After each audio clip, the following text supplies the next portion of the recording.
es un caso bastante frecuente en la literatura y en el arte, ¿no? Con el libro sucede algo curioso, a mí por lo menos me pasó esto, que de alguna manera a través del narrador uno entra en complicidad con estos personajes que son muy vitales, pero también el narrador a través de ciertas observaciones hace que uno se enoje o se irrite a veces con el personaje que puede resultar antipático en ciertas dimensiones. ¿Cómo jugaste esas dos partes, digamos? Bueno, yo quería que la historia estuviera contada desde dos perspectivas, una exterior, objetiva, a través de un narrador omnisciente, y también desde una perspectiva interior o subjetiva, en la que no el narrador omnisciente, sino el propio personaje, contara la historia, se contara, desdoblándose, como ocurre cada vez que nosotros pues reflexionamos. Cuando nosotros reflexionamos nos desdoblamos y nos hablamos a nosotros mismos. Es una manera de entrar, ¿no?, en la intimidad del personaje, y eso está en la novela, digamos, señalado por el cambio de persona gramatical desde la cual se narra. Cuando el narrador no narra desde una tercera persona, sino desde una segunda, ha habido un cambio de narrador. Ya no es el narrador omnisciente, sino el propio personaje el que se habla a sí mismo utilizando el tú, ¿no? Ahora, ese recurso de decir coque, esa voz que tutea, ¿por qué tomaste esa opción? ¿Cómo toma uno esa opción? ¿Tú tenías el material, bueno, la novela? allí no es la inteligencia, allí es la pura intuición, allí es el sentir que esa forma puede... Es bien interesante porque en La fiesta del chivo, en mi novela anterior, en determinados momentos el personaje femenino al que yo quería narrar desde adentro, en determinados momentos, utiliza ese desdoblamiento, ese tú. Es muy ocasional en ese libro, pero allí me quedó la idea de que esa podía ser una técnica fértil, útil para justamente mostrar la intimidad. Entonces, en este libro está mucho más desarrollado, lo que apenas está esbozado en la fiesta del chivo. Creo que era muy importante que estos personajes apareciesen también en su intimidad, no solamente vistos desde afuera, porque en su intimidad son muy distintos, ¿no? Flora Tristán, para los otros, para los demás, era una mujer muy dura, era una mujer que había tenido que endurecerse tremendamente para sobrevivir en un mundo machista, donde las mujeres eran muy despreciadas, sobre todo en el campo político. Entonces ella se blinda con una personalidad muy beligerante, antipática, ¿no? Ahora, cuando uno entra en la intimidad de... Madame la Colère, le he puesto yo, pero digamos era porque eran famosas sus cóleras, ¿no? Pero interiormente es una mujer joven, muy insegura, con tremendas frustraciones, complejos por su escasa educación, algo que ella disimula para no ser aplastada, para no ser derrotada. Bueno, pues esas voces, esas perspectivas, lo que quieren mostrar es esos contrastes dentro del personaje, ¿no?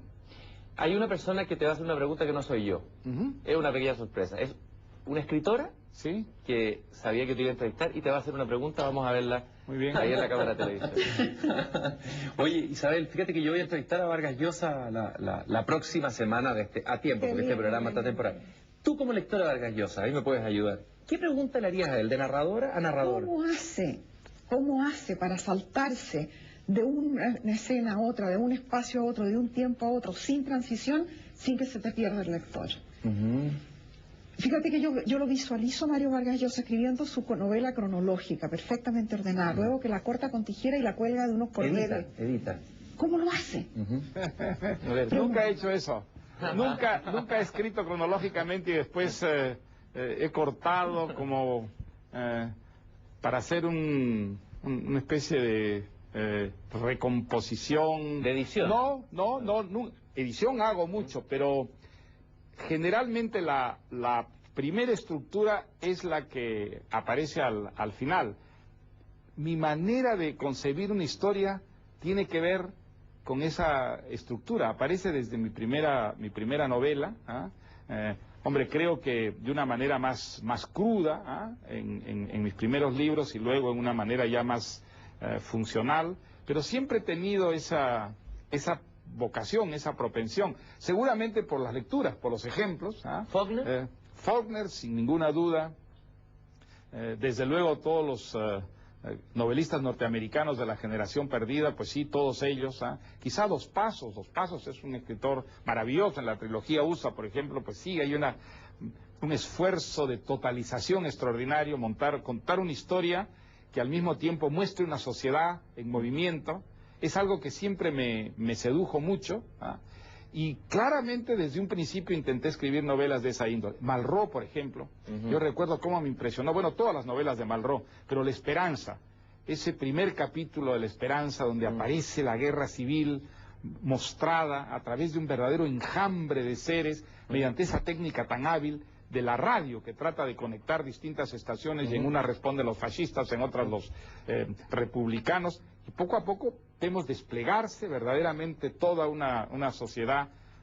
Creo que esos ejemplos a mí me descubrieron una vocación, una predisposición, y en mis novelas pues he seguido más o menos esa ambición, ¿no?, de mostrar una totalidad, de no singularizar una historia, sino más bien desplegarla en un mundo social, ¿no? Pareciera que los escritores latinoamericanos, no sé si será un tema de idioma o cultural, les ha costado más hacer este tipo de novelas, que vienen de este oficio, de esta construcción, de este trabajo que tú has descrito a través de Faulkner o Bovary. ¿Esto de dónde nos viene? Nos viene de una raíz hispánica, son pocos, en general hay un abuso del narrador, de la retórica. De la retórica sí, pero diríamos las novelas latinoamericanas más interesantes generalmente despliegan un mundo, en torno a un personaje, un mundo, pues no sé, 100 años de soledad es un mundo, no es un personaje, es una sociedad, es una colectividad. El obsceno pájaro de la noche, para citar a un autor chileno, pues es un mundo también, es una sociedad entera la que está detrás de esa familia. Yo te diría que una novela como La vida breve, por ejemplo, que yo creo que es una obra maestra de Onetti, allí también tú tienes unos personajes en Buenos Aires, después esos otros allí en Santa María, y de pronto descubres que ese mundo ni siquiera es solamente un mundo de la realidad, sino también un mundo de la ficción que ha sido incorporado. No, yo creo que en la novela es imposible confinarse en lo singular, en lo individual. Eso en la poesía es posible, pero la novela es social, la novela es la historia de un personaje, de unos personajes dentro de un entramado colectivo. Eso es lo que es una novela. Incluso una novela que tiene un solo personaje, si de ese personaje no trasciende ese contexto colectivo, jamás llega a ser una novela lograda, ¿no? Bueno, tú has demostrado admiración también a los narradores anglosajones. Quizá ahí se podría comparar con nuestra tradición más hispanoamericana. ¿Quiénes son narradores como Hemingway? Tú citas ahí El viejo y el mar. Sí. Steinbeck, etcétera. Bueno, John Dos Passos. Pero los anglosajones parece que tienen una capacidad para contar historias o para construir una narrativa donde pareciera que la retórica ocupa menos lugar, pareciera que la realidad pareciera más con la realidad de la ficción. Sí. Eso es ¿De dónde viene eso? Yo creo que eso viene de que el lenguaje literario en el mundo de la lengua española permaneció durante mucho más tiempo que el mundo anglosajón como un mundo retóricamente aparte. Se hablaba de una manera, se escribía de otra manera.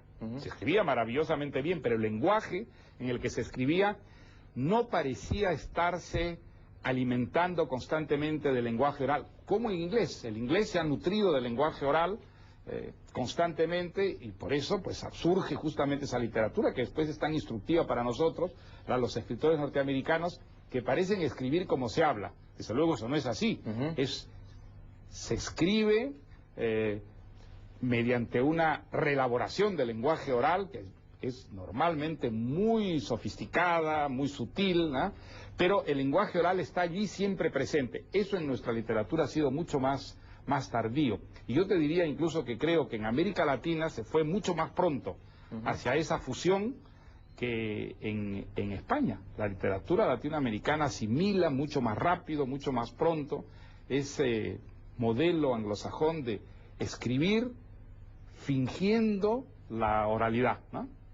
En La verdad de las mentiras, bueno, hay dos capítulos. El primero, La verdad de la mentira, que lo hemos comentado en otra conversación, vamos a volver a él igual.